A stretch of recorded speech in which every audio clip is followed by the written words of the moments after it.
era normale che... Braccio di ferro tra le famiglie degli alunni e la dirigenza della scuola dei Cosmi di Casteltermini. Attacchi e contrattacchi. I vertici dell'istituto comprensivo avevano gettato acqua sul fuoco, anzi avevano smentito categoricamente che il complesso fosse alle prese con problemi di carattere igienico-sanitario. Oggi i genitori tornano alla carica e puntualizzano. Noi mettiamo a disposizione delle prove cartacee con le foto che corrispondono alla vera situazione in cui versava e versa la scuola. Il problema non è risolto con la sostituzione di un water o di qualche rubinetto, ma è tutt'altro il problema. Dopo aver ricevuto un avviso il giovedì 14 marzo che si comunicava che i bambini non dovevano sporcare perché quello che veniva distrutto non veniva ripristinato. Così abbiamo deciso di andare a controllare personalmente la situazione. Abbiamo avuto la conferma che mancavano i prodotti, ma la cosa più vergognosa è che mancava la carta igienica. La rabbia sale ancora di più quando si viene a sapere che ci sono dei finanziamenti che non sappiamo che fine hanno fatto.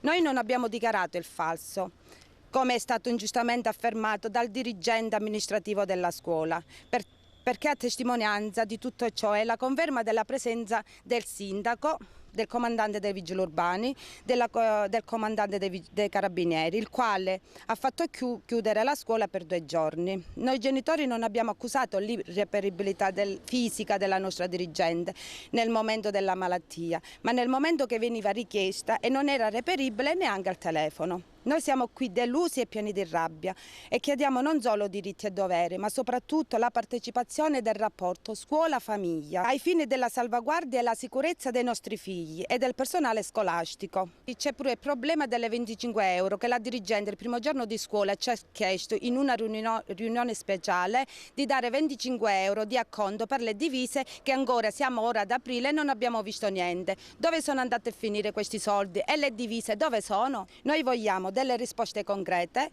a seguito vogliamo fatti, non prese in giro. E sulla vicenda interviene anche il sindaco di Casteltermini, Nuccio Sapia. La scuola è stata per 2 giorni chiusa per motivi igienico-sanitari. Ho disposto con ordinanza che si effettuassero i lavori urgenti.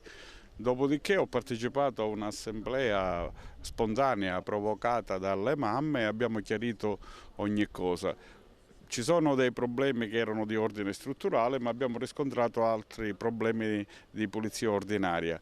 Per quelli straordinari siamo riusciti a intervenire con problemi di otturazione dello scarico fognario e quant'altro.